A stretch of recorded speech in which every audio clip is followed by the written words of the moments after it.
stay upstream, just off the coast, coast full of all those dreams, the ones you want most.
J Dorman.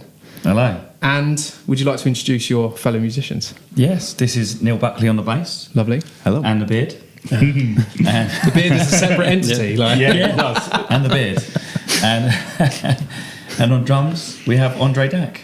I used to have a beard too, but it's gone. You have got a beard, but it's just like it's not as full. Come on, I've got a massive, You've cut it short. So. I've got massive beard envy right now. Have you got the T-shirt where it's got like the different lengths of beards and it's godly at the bottom? Oh, I haven't. No, I'd like to get one. I of feel them. like that needs to happen. That does need to happen. Yeah. Could you tell us a little bit about the project? So basically, me and Neil were in a band previously, and we're just currently making a comeback. But COVID hit, and I've been sitting on so much music, so many songs. I just thought, why not get in the studio? Strike while the iron's hot. No one's allowed out. Let's get in there. And then we were allowed to sort of have a bit of, tete-a-tete. And then got you in on the drums, didn't we? Yeah, I remember it well, but it seems like a lifetime ago. It does, yeah. And then again, I was just sitting on it for ages still. And it was you really that just said, "Are you ever going to put this stuff out?" And I went, "Yeah, I suppose I should." And then that's where we're at, really. But yeah, it's pretty cool. It did seem like a waste to record that much music of such good quality and just not do anything with it. Just sitting on it for ages. So I was like, put them out. So what have you put out so far? So I went straight in for the kill. Okay. So I put out my album Pure's out, Luke J Dorman Pure, and the title track is Pure, and that's what we've played today. Nice. But that is about everything in life, everything comes for me from a pure source. So when I write music, it just happens. I don't know how it does, it just happens. Everybody has their own purity. There's the yin and yang aspect in it, that's in the lyrics as well. Okay. But just like, and also I wanted to put my album out just in to my friends and family to start with, to see how it would do and not really over promote it, because I wanted to get its pure algorithm, excuse the cheese. And it did all right. I mean, I think Pure got to about 4,000 listens, and that's me not pushing it whatsoever, which I think is pretty good. Yeah. I know everyone else is thinking, I've got like probably about 50,000 on this and this and the other, but that's from no pushing whatsoever. So I was really like, well, that's possibly in my area, a good part of that is half of that, I'd say about 2,000 people that are behind my music. So that was the whole point of it. It's kind of like a bit of a, test the water sort of thing. So you've got to. It's the only way to do it. Yeah. But I'll put my heart and soul into some of that music. Good. That's great. What about yourselves? Do you have your own projects alongside, or? Do you want to go? You first, my man. You first. All right. I've been hesitating to speak, but I do want to speak. So, I've got no projects on the side, but I was late to the party with these guys. Literally during COVID, any other projects we were doing came to a halt, and then I was of two minds: do I go back to doing it? So I think that sort of reset during COVID happened in my head. So I was wondering what to do. Should I continue? Do I enjoy it? I was like, I do enjoy it. I need to get back. And then you asked me to come and do this project with you and Andre, and it just felt right. And when something feels right in your heart, playing with people that you really, when we've played together for some time. Yeah, we have. Yeah, we said it on the radio the other night, didn't we? I said that, you can't have. Sorry to interrupt you, mate, but you can't have. I can't have the same musicians on and everything. And then I thought, I can, because they get me. They know where this is going. They automatically know. We've got this weird sort of connection. Well, not weird, it's a great connection where I'll look at him and he knows where I'm going next, and I know exactly where he's going, and we just complement each other so much. It's like my favourite singer-songwriter of all time is David Gray, and he has maintained the same bass player from the very beginning to present day. Good. And it just proves, you've got to have them connections, I feel. Yeah, it's good to obviously. Yeah, well, it's like if you ever go into like the audition process, like one of those questions that people ask is, could I spend a tour with this person? Could I spend a year on the road with this person? Yeah. If the answer's anything but yes, you've got your answer, don't you? Like, clearly you guys could do. There's never a dull moment with us two. No. Well, but sorry, go on, please. No, it's exactly your sentiment. So playing with these two just feels like natural. It's like a heartbeat. Nice. It's meant to happen. Yeah, when you've played with a lot of people from a young age, you kind of realise what feels right and what doesn't feel right. and how sometimes actually it should feel quite easy and comfortable. Like as Luke said, going outside your comfort zone is good, and you need to do it. But, Yeah, definitely. But sometimes it needs to feel good and comfortable, and like it's never not easy with us. We push each other, but like it's not. Has anyone ever fallen out about anything? There's been no disputes. Not really, no. I think it's just like we get it. Yeah, and good. then And we just get on with it and we do it and we have a good time, and then it does help that I go, I've got this track, listen to this, it's already done. That does work. But, So, you know? so that leads me on to a question. So is it you that does most of the songwriting? I do or all of the is there a- songwriting. It's Cool. all me, Okay. yeah. But I will say, when we got in the studio, there was certain songs. I've got like 3 that we're sat on at the moment. Like another one is No Other Lover, which will be out at the end of this year, which is especially for you today. But when we did that, I knew I'd only have to show him once, and he's got it. Just not even a recording. And then I said to Andre, I want it like this, but I still want your stamp on it. Okay. So he's got some great little. He does in certain places. He does holdbacks where he do a double tap, or you just know he's going to do a rundown on the toms before he hits it. And I'm just like, that's exactly what I'm after. Yep. And I don't even have to say it. It's just I know it's going to happen. I can just feel it. That's a really good point. Lucas taught me the art of playing the song. Nice, And just not yeah. overplaying. I mean, I'm not a brilliant drummer anyway, so Less is more. I can't overplay if I wanted to. But like, Don't underestimate yourself, mate. no, but the point is, it's about playing the songs. Yeah, I agree. Yeah. And like one of my favourite drummers ever, Phil Selway in Radiohead. Like he's an expert drummer, and he's got like he's got the feel for it. Yeah. But also he never overplays. He doesn't play many fills, especially nowadays. Like in the early stuff in the Bends and OK Computer, there's a bit of it, but nowadays he just plays the songs, and it's just there's such an art to that. And Luke has definitely taught me how to do a lot that. of restraint as well, sort of having to just hold back and not show off to a degree, but just not sort of put yourself in the limelight. The music comes first. I think it's discipline, it's patience, and also concentration. Yeah. Because if you're playing the same thing, if you're playing the same bars over and over again, your concentration might go. Yeah. And so sometimes playing a fill is just your way of getting around to it. It's also like lyrics in songs, you know. So we've got I've got a song called She Left Me. I wrote that song so long ago. I did it in a previous covers band, and I said, would you mind playing my song for us? And they're like, yeah, okay. And the whole point of the drums in that was it was a beat, boom, boom, boom, boom, and snare, boom, boom. Yeah. And like we played out because that's on the album. Never put it out. I do miss playing that live. Yeah, well, that's coming back. That's coming back. Yeah. But that's like my Nirvana-esque sort of song. But that's a great song. But yeah, the drums on it, I was like, less is more. It's got to be in that heartbeat, and you've got to listen to the lyrics to know what I'm talking about heartbreak here, you know. This song has got to feel. You've got to put all your feeling into this song, and that was it, really, wasn't it? And you just got it straight away. I was like, yeah, that's awesome. That's sick. Yeah, I think when you grow up, like, you know, when you start learning instruments at school or whatever, like everyone wants to outplay each other. Yeah. And I hated that. 100%. At the time, I hated it, and I hate it even more. Oh, now. you was that annoying kid with the recorder at the back that was going off on one, wasn't it? I had a triangle. Get past your grade 1 and like, right, that's it. I'm going for gold with this. But I really didn't like the competitiveness of it, and I found it unnecessary, even at like that young age. I just Such didn't an like adult at that age. I was. That's what my teacher said. So unnecessary. And it wasn't until really I started playing with these two handsome gents that I realised actually, like, it can be this like comfortable and easy. Yeah. Good. And it should be as well. More importantly. Yeah. So, Well, you can tell we just literally rocked up, plugged in, and played. Yeah. That was it. Yeah. Perfect. No noodling. Yeah, easy. Yeah. Oh man, that's one thing I do tell him on. I'm like, stop noodling, geez. It's not. It's just for fun. It's just for fun. Sometimes it's to piss you off, but I think one of the hardest things, and you guys have probably had this with either the three of you or just various bands that you've been in over the time.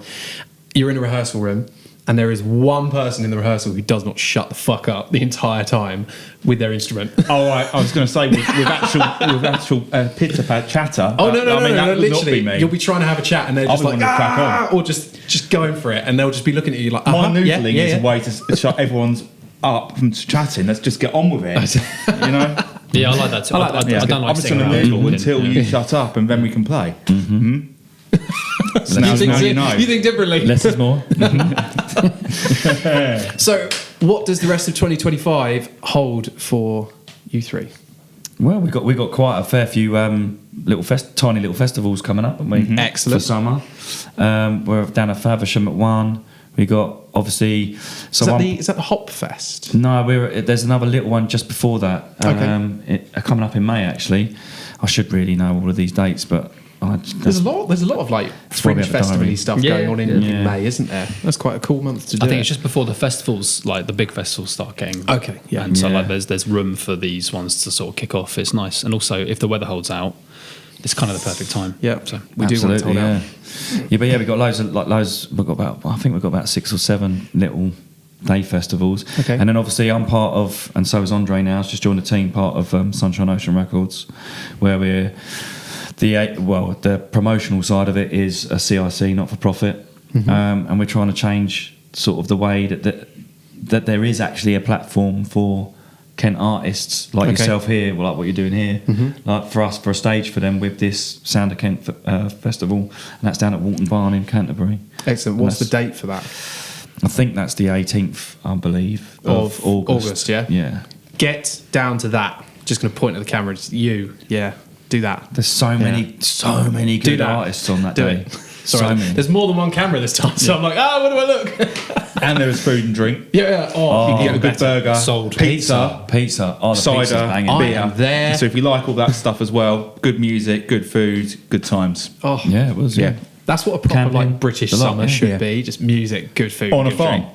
Oh, even better. My family are all farmers, so that's even better. So It's right next to Howlett's as well, so you Yeah, I can't, mean, you get a can't day miss trip. it. get drunk and go to the zoo. Meet the monkeys. Yeah, that's even better.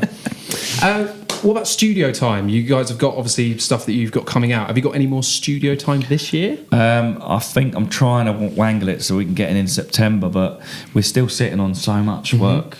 So much work. So we got obviously No Other Love will be coming out towards the end of the year. Okay. Got another song called Love Song. That's what I write predominantly about a lot of, obviously. There's not enough love in the world, man. Come on. No, there isn't. No, I agree. John Lennon was all over it, and he was right, and George. They were the best. They were the best Beatles. Sorry, Ringo and Paul, but they were. No, you are correct. Yeah.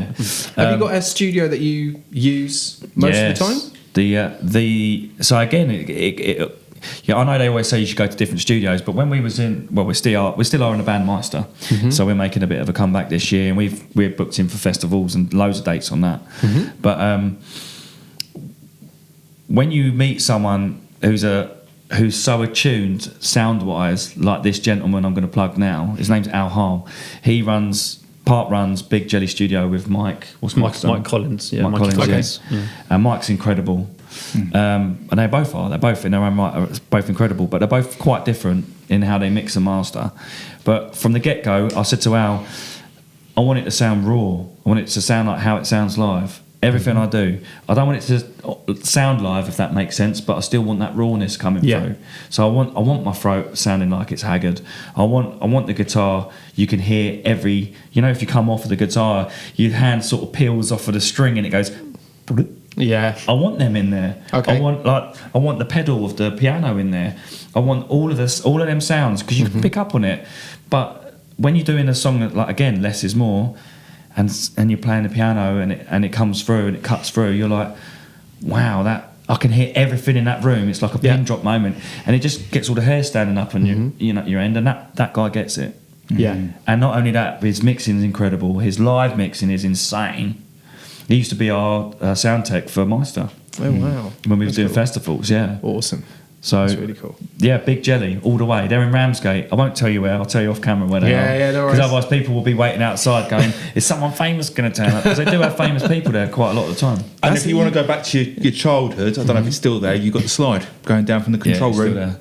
down to where you play. Yeah. So, I mean, if you want that place. So Yeah, I've if you seen want- it. That's so if you cool. want some nostalgia awesome. of your youth, I mean, you don't climb slides, but you can go rock yourself down them. That is it's brilliant. such a cool idea for a studio. It's such a unique touch as well. Yeah. Oh, that's But I brilliant. slide really quickly, so I nearly end up through the wall. So I don't use it. I did notice it's quite close to that. Yeah, it'd be like falling down the stairs as It a needs kid. a crash Inevitably, pad. you got. When you record, do you do it all individually, or do you do it all as one live performance? One ghost track first. Okay. See how it sounds. Obviously, don't use it. Scrap that. But then it gives us an idea of what we're dealing with. Okay. And like they get what we're trying to get out of it. And then it's individually. I mean, when we did Love Song, Andre was downstairs and I was watching upstairs and putting the mic on, going, I need on this, I need you to do like almost like a kind of a waltz on this, or a kind of a thing on this. But again, it's your stamp. Go for it, you know. Obviously, Neil wasn't in the studio for most of our work, unfortunately, but we'll get him in the new stuff that I'm working on. But yeah, that was pretty cool. I literally play guitar on everything, bass on everything, piano on some. I've got Murray Phillips. Shout out to Murray. He's done the piano on. We did Daylight, didn't we? Yeah. And that won best music video with Ramsgate International TV and Film Awards. Excellent. Which was pretty cool. That's really cool. So it's nice to get that sort of nod from them guys. To get some recognition from like another source. It's just Absolutely. like, my art is good. Check it out. It's a great video.